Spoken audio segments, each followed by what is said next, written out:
देखना स्टूडेंट, आज हम पढ़ने वाले हैं NCERT math class 10th chapter 3rd। और चैप्टर 3rd है हमारा दो चर वाले रैखिक समीकरण युग्म। और आज हम उसका इंट्रोडक्शन एक्सरसाइज 3.1 पे बात करेंगे, उसके टॉपिक्स पे बात करेंगे। देखना, हमारा आज का टॉपिक है रैखिक समीकरण युग्म का ग्राफीय विधि से हल। देख लेते हैं इसको है क्या। देखो, मैंने आपको दो चर वाले रैखिक समीकरण के हल बताए थे।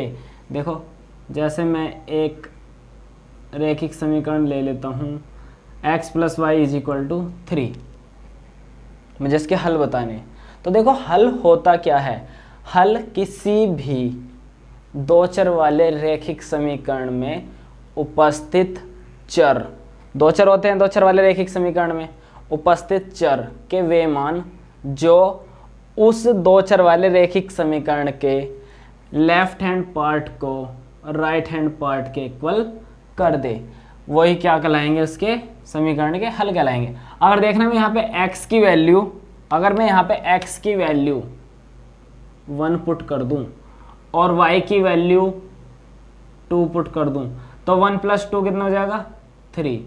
तो 1 + 2 3 से 1 + 2 3, 3 = 3। तो यहाँ से ये पता चलता है कि x की वैल्यू 1 और y की वैल्यू 2, x + y = 3 दो चर वाले रैखिक समीकरण का एक हल है। देखना, और x + y = 3, अगर मैं यहाँ पे x की वैल्यू 0 पुट कर दूँ और y की वैल्यू 3 पुट कर दूँ, तो 0 + 3 कितना हो जाएगा, 3। देखना, लेफ्ट हैंड पार्ट कितना हुआ, 0 + 3 3 बराबर राइट हैंड पार्ट कितना था, 3। तो x की वैल्यू 0 और y की वैल्यू 3 ने इस इक्वेशन का LHS पार्ट RHS पार्ट के इक्वल कर दिया। तो हम बता सकते हैं कि x की वैल्यू 0 और y की वैल्यू 3, 0,3 x + y = 3 दो चर वाले रैखिक समीकरण का एक हल है। तो अब आपके माइंड में आ रहा होगा कितने हल हो सकते हैं एक दो चर वाले रैखिक समीकरण के। तो एक बात याद रखना, किसी भी दो चर वाले रैखिक समीकरण के अनंत हल हो सकते हैं, क्योंकि आप यहाँ पे x की वैल्यू और y की वैल्यू को कुछ भी ऐसा डाल सकते हैं जिससे लेफ्ट हैंड पार्ट 3 आए, क्योंकि राइट हैंड पार्ट 3 है। हमें क्या करना होता है, left hand part right hand part के इक्वल करना होता है। x की वही वैल्यू, चर की वही वैल्यू डालनी होती है हमें यहाँ पे, जिससे left hand part right hand part के इक्वल हो जाए, और वही चर के मान क्या कहलाते हैं, हल कहलाते हैं। बट हमें इस तरह से नहीं करना सोल्व। हमें किस तरह से सोल्व करना है, ग्राफीय विधि से। हमें ग्राफीय विधि से हल निकालना है। और हमारे पास इस बार एक रैखिक समीकरण नहीं होगी, दो चर वाले एक रैखिक समीकरण नहीं होगी हमारे पास एक पूरा युग्म होगा, मतलब एक जोड़ा होगा। रैखिक, सही है। देखना, दो चर वाले रैखिक समीकरण का व्यापक रूप क्या था, ax + by = c था, सही है। बट हमें तो जोड़ा चाहिए, युग्म चाहिए, तो उसके लिए दूसरी भी इक्वेशन क्या होनी चाहिए, ax + by = c।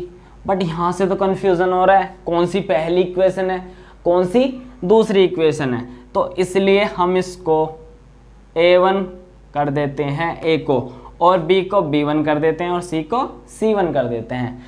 तो ये हमारी फर्स्ट इक्वेशन बन जाती है a1x + b1y = c, या +c भी लिख सकते हैं, उससे कोई भी फर्क नहीं पड़ता। अब देखना दूसरी इक्वेशन a2, तो दूसरी इक्वेशन में a को क्या बोलेंगे हम, a2x + b2y = c2। तो हमें पहली दो चर वाली रैखिक समीकरण हमने मानी है a1x + b1y = c1, और दूसरी a2x + b2y = c2। बट अब इसके बारे में देखना, कुछ जान लेते हैं। देखो, यहाँ पर जो हमारे a1, b1,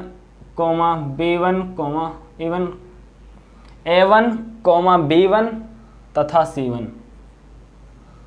तथा c1 या a2, b2 तथा c2, ये सारी वैल्यू क्या है, ये सारी वैल्यू है वास्तविक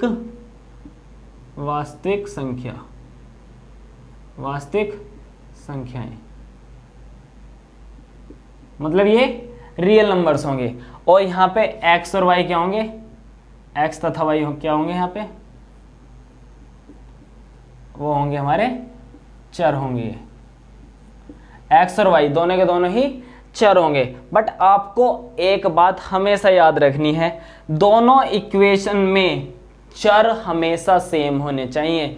अगर पहली इक्वेशन में चर x y हैं तो दूसरी इक्वेशन में भी चर x y होने चाहिए। इस बात को आप लिख लोगे, दोनों समीकरणों में चर समान होने चाहिए, समान होने चाहिए।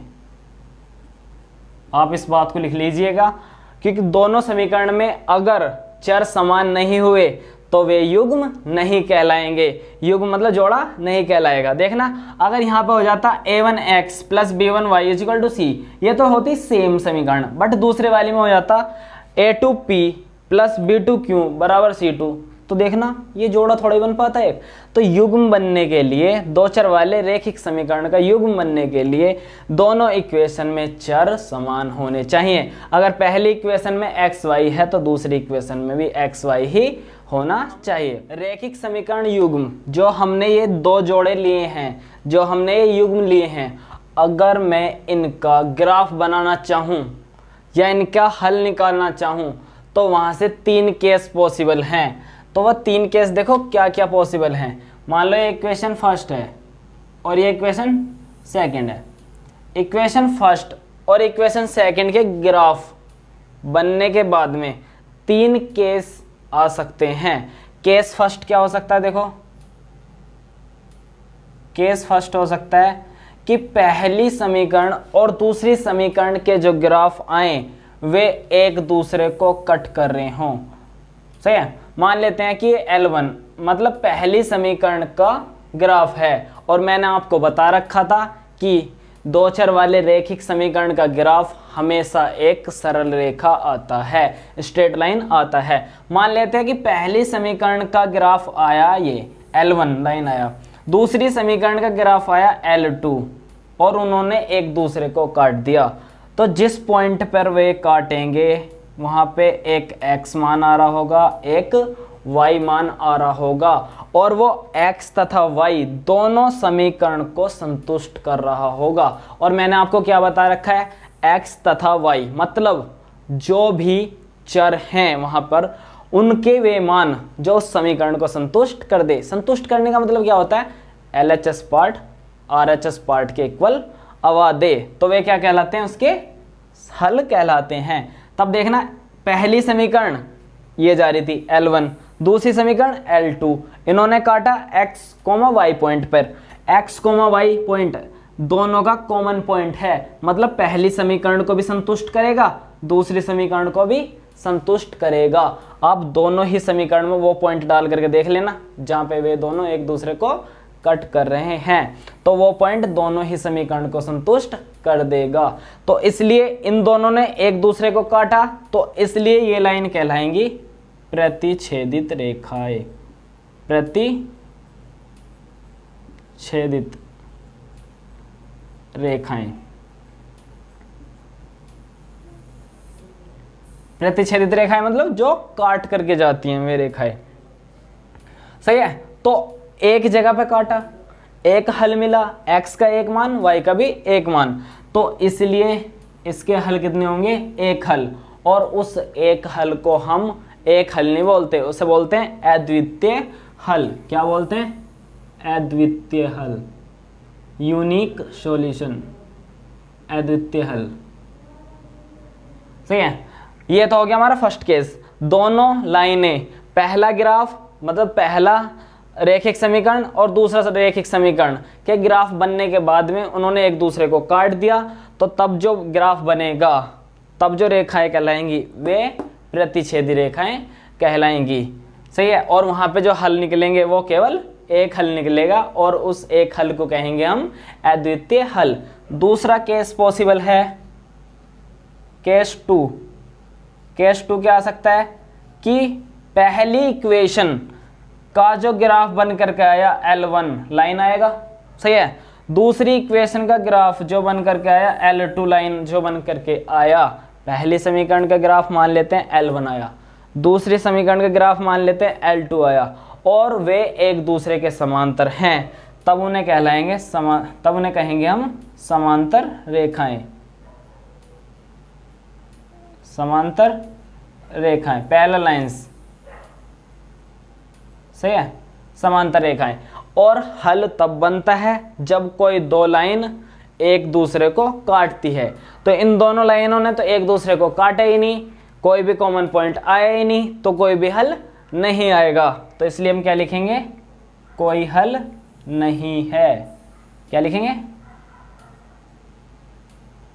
कोई हल नहीं है। कोई भी हल नहीं आ रहा होगा, कोई भी ऐसा पॉइंट नहीं होगा जो इसको और इसको, पहली समीकरण तथा दूसरी समीकरण को एक साथ संतुष्ट कर दे। तो यह क्या बनता है हमारा केस सेकंड। केस थर्ड देखना, केस थर्ड क्या हो सकता है,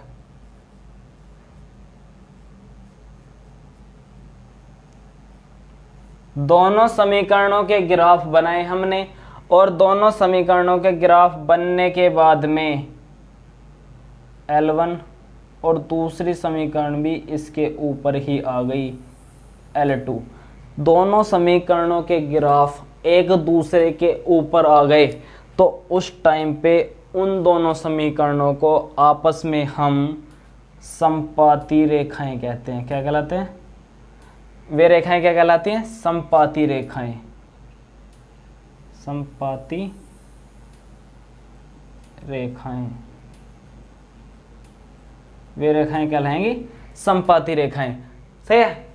और उनके हल कितने होंगे, देखो हल की बात है ना, तो आप ऐसा सोचा करो कि उन दोनों रेखाओं ने एक दूसरे को कितनी बार टच या कट किया होगा। तो पहली लाइन गई थी L1, दूसरी लाइन इसके ऊपर ही गई L2, सही है।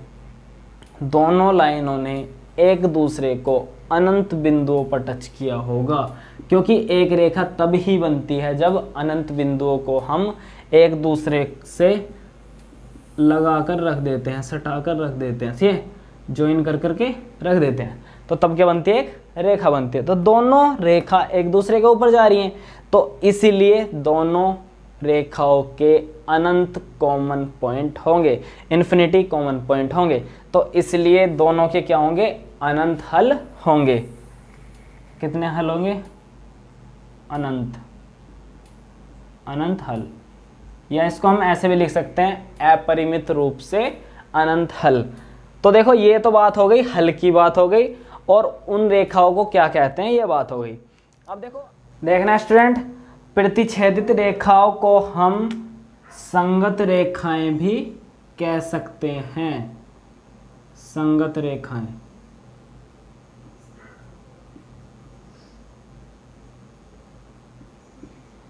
सही है। अब देखो संगत रेखाएं क्या होता है, देखो अगर कोई भी दो रेखाएं आपस में संपर्क में आती हैं, एक दूसरे को टच करके जाती हैं या कट करके जाती हैं, तो वे प्रतिच्छेदित कहलाती हैं तथा संगत भी कहलाती हैं। देखना अब समांतर रेखाओं की बात करते हैं। समांतर रेखाएं कभी एक दूसरे के संपर्क में आई ही नहीं, तो उनको हम क्या कहलाएं, क्या कहेंगे उनको, असंगत, उनको हम कहेंगे असंगत रेखाएं, सही है, क्योंकि ये एक दूसरे के संपर्क में आई ही नहीं। देखना अब थर्ड वाले केस में देखो, समपाती रेखाएं, ये तो एक दूसरे के संपर्क में थी ना, देखना एक दूसरे के ऊपर है, एक दूसरे को बिल्कुल टच कर रही हैं, हर एक पॉइंट पे टच कर रही हैं, तो ये तो इसके संगत में आई है, तो ये क्या कहलाएंगी, संगत रेखाएं।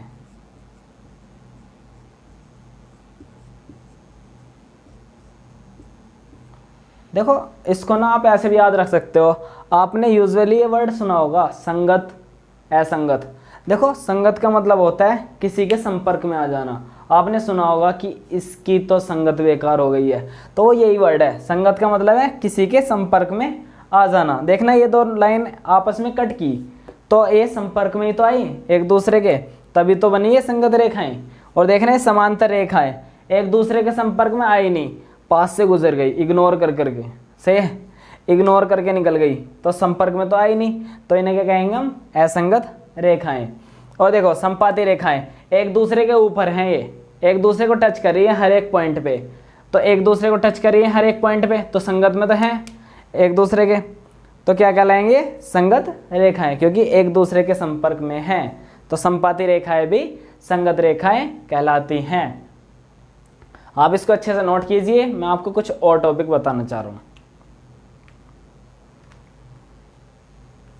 देखना, अगर हमें कभी ये बताना हो कि कोई भी दो इक्वेशंस दे रखी हैं, कोई भी दो चर वाली रैखिक समीकरण दे रखी है, और अगर कोई हमसे पूछ ले कि ये प्रतिच्छेदित होंगी, या हमसे वो ये पूछ ले संगत होंगी, या हमसे ये पूछ ले कि इसके कितने हल होंगे, तो हम क्या करेंगे? सबसे पहले इसके ग्राफ बनाएंगे। से ग्राफ बना करके फिर हम चेक करेंगे, अगर कट कर रही होगी तो प्रतिच्छेदित होगी, अगर समांतर जा रही होगी तो समांतर रेखाएं होंगी, और एक दूसरे के ऊपर जा रही होगी तो संपाती रेखाएं होंगी। क्या इसका कोई दूसरा मेथड नहीं है? देखो इसका दूसरा मेथड भी है। हम बिना ग्राफ बनाए भी बता सकते हैं कि कौन सी समीकरणें संगत होती हैं, कौन सी समीकरणें असंगत होती हैं, या हम ये भी बता सकते हैं कौन सी समीकरण प्रतिच्छेदित होकर के जाएगी या कितने हल बन रहे होंगे। इंटरेस्टिंग टॉपिक है ना, तो उसको ही पढ़ते हैं। किसी भी दो समीकरण को लेकर के बिना ग्राफ बनाए ये बता सकते हैं कि कौन सी समीकरण प्रतिच्छेद करेगी, कौन सी समीकरण समांतर जाएगी, या कौन सी समीकरण संपाती होगी, देख करके ही पता चला सकते हैं। तो उसके लिए देखो हमें क्या करना होता है, जो A1, A2, B1, B2, C1, C2 इनके अनुपात का प्रयोग करके हम डायरेक्टली बता सकते हैं। देखो होता क्या है, समझते रहना बस अच्छे से, बड़ा इंटरेस्टिंग टॉपिक है। देखना, अगर कभी ऐसा आ जाता है, केस फर्स्ट में देख लो, केस फर्स्ट में, केस फर्स्ट क्या है? अगर कभी ऐसा आ जाए कि A1/A2 is not equal B1/P2, देखो क्या है ये? A1 मतलब पहली समीकरण, जो भी हमें समीकरण दे रखी होगी उस समीकरण में x का गुणांक, या उस समीकरण में पहले वाले चर का गुणांक A1, दूसरी समीकरण में x का गुणांक A2, उनका अनुपात ले लो, सही है। फिर पहली समीकरण में y का गुणांक तथा दूसरी समीकरण में y का गुणांक, उनका अनुपात ले लो। अगर वो आपस में बराबर नहीं आता, तब जो दोनों की दोनों समीकरणें हैं तब वे प्रतिच्छेद करके जाएंगी, पक्का प्रतिच्छेद करके जाएंगी, सही है। और मैंने आपको बताया हुआ है जो प्रतिच्छेद करके जाती हैं उसके कितने हल होते हैं? उसके हल होते हैं अद्वितीय हल, अद्वितीय हल बनेगा, सही है, अद्वितीय हल बनेगा, और वे संगत होंगी, या वे संगत होंगी, सही है। देख लेते हैं, एक एग्जांपल लेते हैं। Example 2x + 3y, 2x + 3y = 6, clear? देखना, 2x + 6y = 12। देखो A1 क्या होता है? पहली समीकरण में x का गुणांक क्या हुआ? A1, सही है। वो कितना हुआ? A1। पहली समीकरण में x का गुणांक क्या होता है? A1, तो A1 बराबर कितना हुआ? 2। पहली समीकरण में y का गुणांक क्या होता है? B1, सही है। पहली समीकरण में y का गुणांक क्या होता है? B1, और B1 कितना है? 3। पहली समीकरण में तो हमने A1 और A2 निकाल लिए, सॉरी, पहली समीकरण में हमने A1 और B1 निकाल लिए, क्लियर है।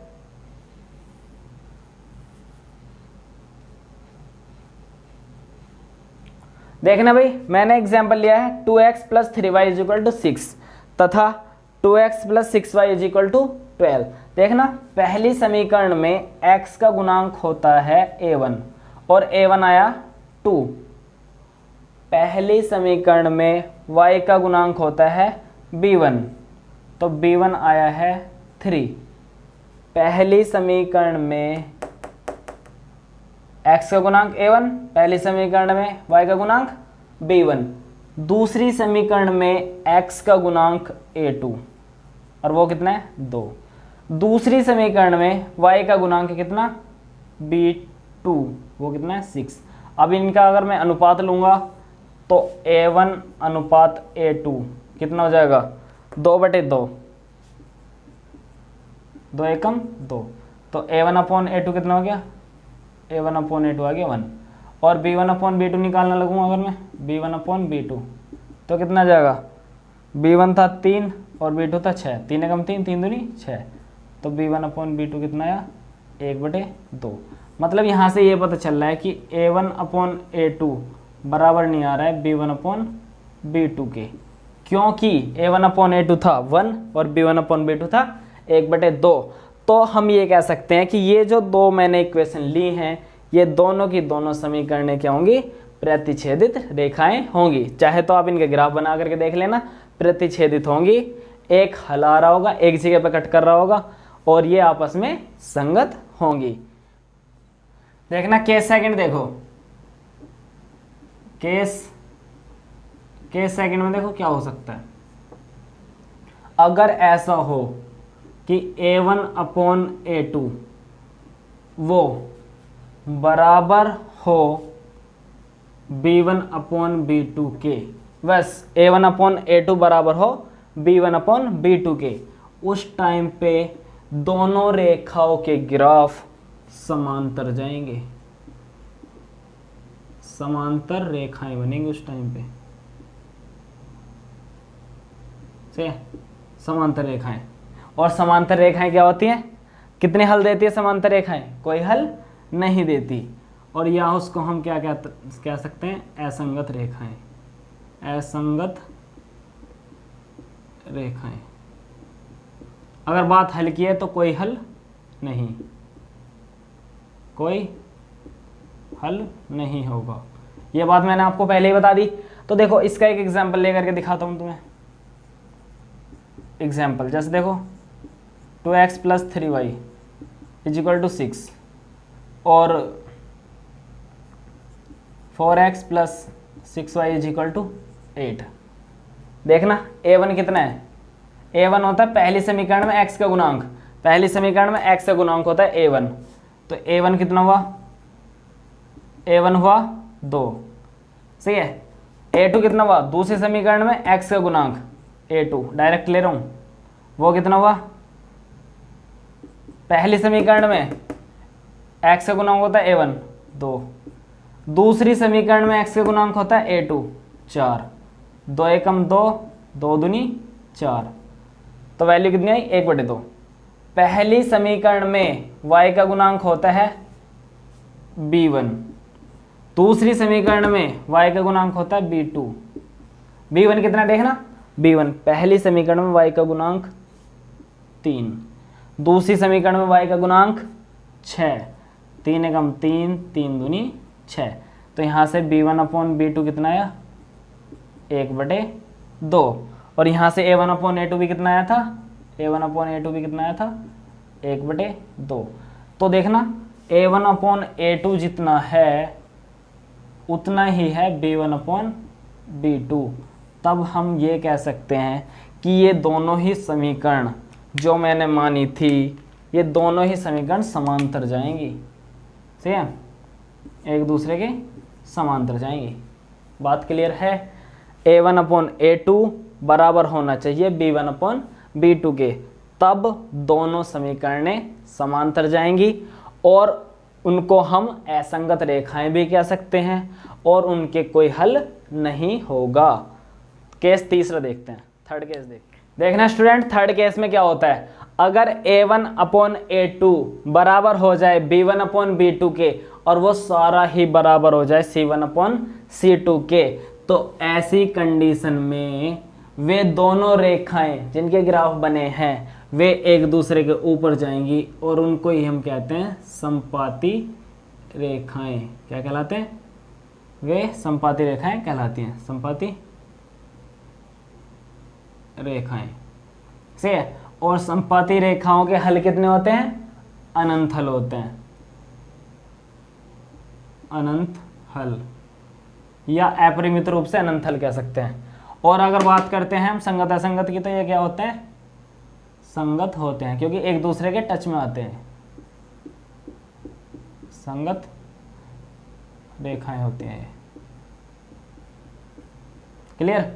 और देखना इसका अगर मैं एक एग्जांपल लूं तो इसका एग्जांपल ये हो सकता है 2x + 3y = 4, 4x + 6y = 8। देखो a1 कितना है?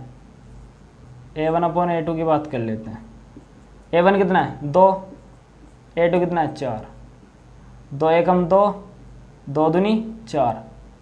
ठीक है, तो अनुपात कितना है? 2 दूनी 4, तो अनुपात है 1/2। 2 एकम 2, 2 दूनी 4। अगर मैं b1/b2 की बात करता हूँ, b1/b2, b1 कितना है? पहली समीकरण में y का गुणांक 3, दूसरी समीकरण में y का गुणांक b2 6, 3 एकम 3, 3 दूनी 6, 1/2।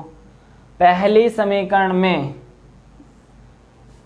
अक्षर पद C1, दूसरी समीकरण में अक्षर पद C2, तो कितना हो जाएगा? 4/8, 4 एकम 4, 4 दूनी 8। C1/C2 भी कितना आया? 1/2। देखो भाई A1/A2 भी 1/2, B1/B2 भी 1/2 तथा C1/C2 भी 1/2। तो मैं यहाँ से ये कह सकता हूँ कि A1/A2 = B1/B2 = C1/C2, और ये सारे किसके बराबर है? 1/2 के।